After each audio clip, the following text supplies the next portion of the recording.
interwebs, I hope you're all doing well. So I am currently hanging out here with all 5 of my jiggies from Banjo-Kazooie. I got them all. Where's my jiggy? Because I just want to have a quick discussion surrounding yet another one of the ongoing culture war discourses of J.K. Rowling being canceled by the leftist, liberal, woke media who just wants to silence women for just speaking her views around trans people, which, as many of us know, is just the narrative that the anti-trans media often goes with in order to obfuscate J.K. Rowling's ongoing attack and harm against the transgender community, and using the cancel culture narrative to deny accountability for said actions on her part. Now, normally I would not throw my hat into the ring on yet another one of these discourses. They happen almost weekly, just to continue to draw attention to her anti-trans views and keep her in the news media.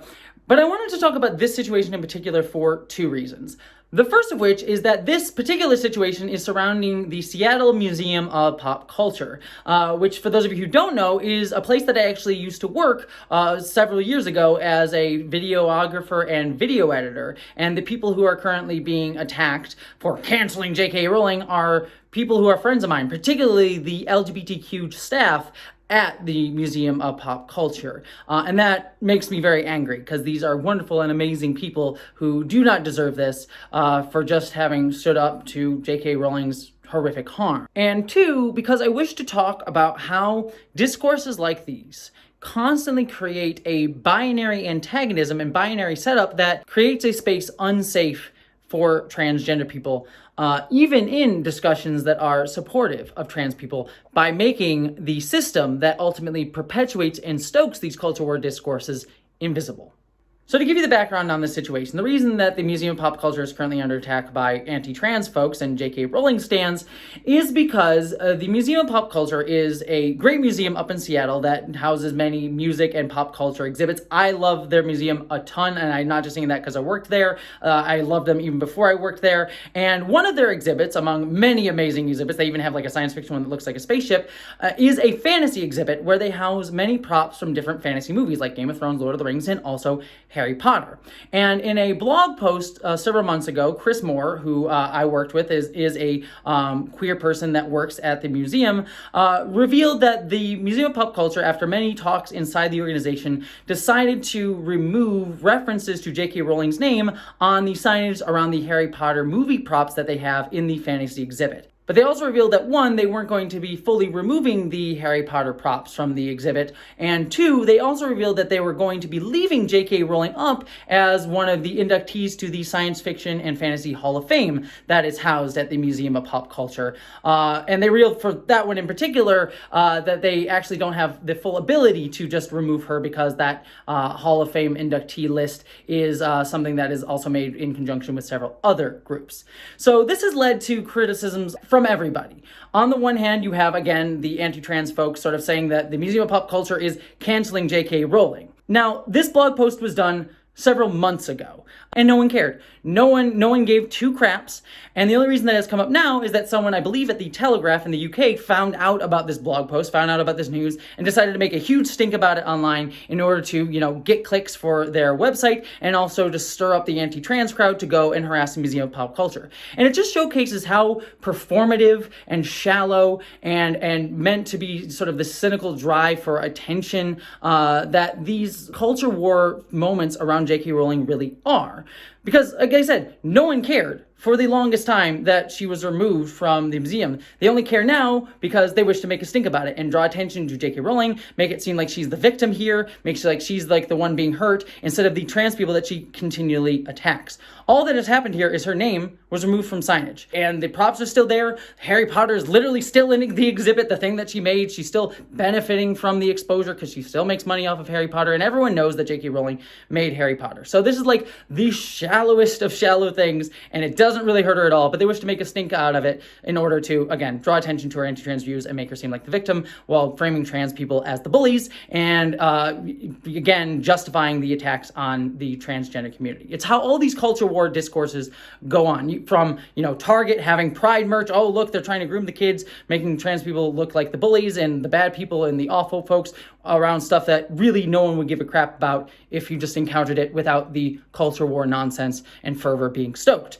And what it results in not only is just a general discourse around trans people that continually harms us, but attacks on trans people specifically. I know Chris and many of the LGBTQ folks at the Museum of Pop Culture have been getting a lot of harassment. As someone who has also experienced a lot of harassment from these made-up culture war discourses, like we saw when I, talked about Hogwarts Legacy and saying, maybe don't support it, and it created this whole freaking narrative that led to me continually, to this day, still getting harassed around that stuff. This is what they're also getting at the Museum of Pop Culture. They're getting harassed there, and I know from personal experience that it's a lot. And it leads to now these trans folks are going to continually be marked by the community. This will follow them for a long time. And they are, not as terminally online people as I am. So, it will, probably die down a little bit for them. Whereas I, as an ongoing transgender apprentice, it'll follow me for a much longer time. But I also know that they're going to face this harassment for a long time. And it can be very damaging to mental health. And again, as people that I care about, it pisses me off. And it pisses me off that this is continually what happens with these cynical cultural war discourses that target all trans people and specific trans people, and just create an atmosphere to make us unsafe. Now, that all being said, that's nothing new. This continually happens over and over and over again. I've said this story before. The reason that I wanted to talk about this situation specifically beyond, showing concern for my friends, which is people who are trans supportive saying, well, why didn't they take down the exhibit? Why didn't they remove J.K. Rowling from the, Hall of Fame? And this leads us to a discussion of people trying to do their best within bureaucracies and larger capitalist forces. The Museum of Pop Culture, like I said, I worked there, and I know from personal experience how much of a bureaucracy it is and how frustrating it is for trans people, for anyone really, to try to go and have a larger conversation where there's 10 million people who have a say in something. If you go and say you want to change the signage of something, 20 million people have a say.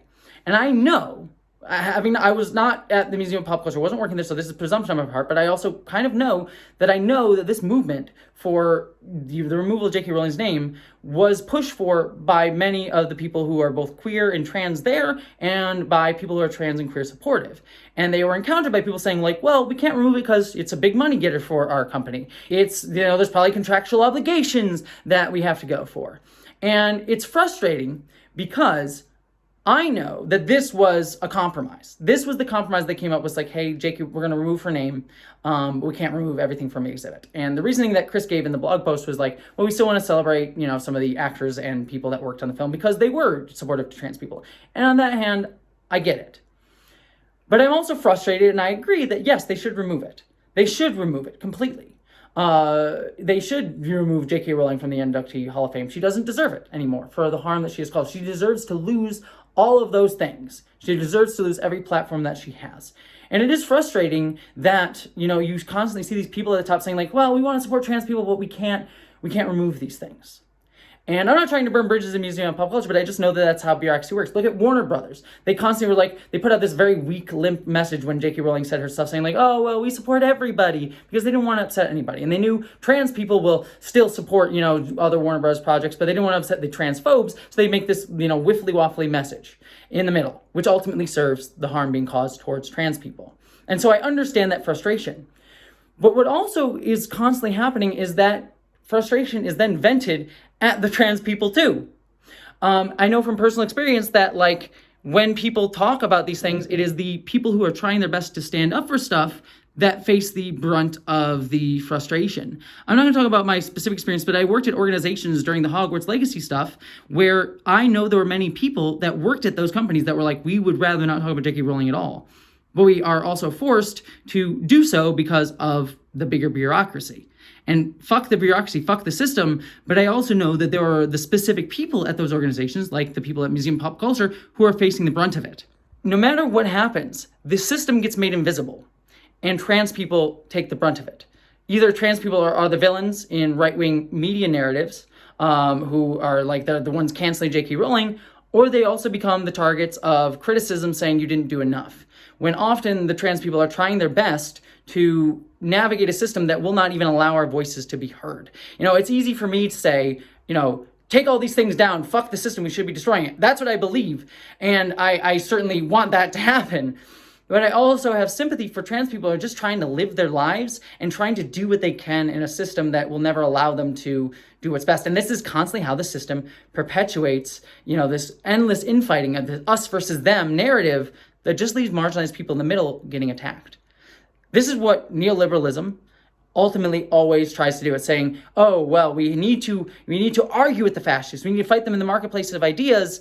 And it constantly just creates this battle back and forth that removes the system from culpability and makes it about individuals, leaving marginalized folks getting harmed. And the solution to these things is just to let them die in silence. Don't give them the time of day. Remove them, cut them out of our lives, and just move forward. Actually ignore them. Not performatively ignore them. Actually ignore them. Fight them when they cause actual harm. But in stuff like this, where it's all just about the cynical performance of creating this discourse that devolves into just causing harm to trans people, you do not give them the time of day. You instead focus on the next thing, the more beautiful thing, the things that we can build, rather than just getting caught up in their constant narratives. So I just wanted to say that, and I want to be clear, I have had no contact with Chris Moore specifically about this situation or anyone at the Museum of Pop Culture. I just want to talk about it because I know from both personal experience, from working at Museum of Pop Culture, and knowing writ large these situations. So I just wanted to talk about it and how ultimately these discourses always on either side of the discussion creates a place where it creates a binary discussion that harms transgender people and constantly degrades transgenders' rights and just transgender people specifically's well-being.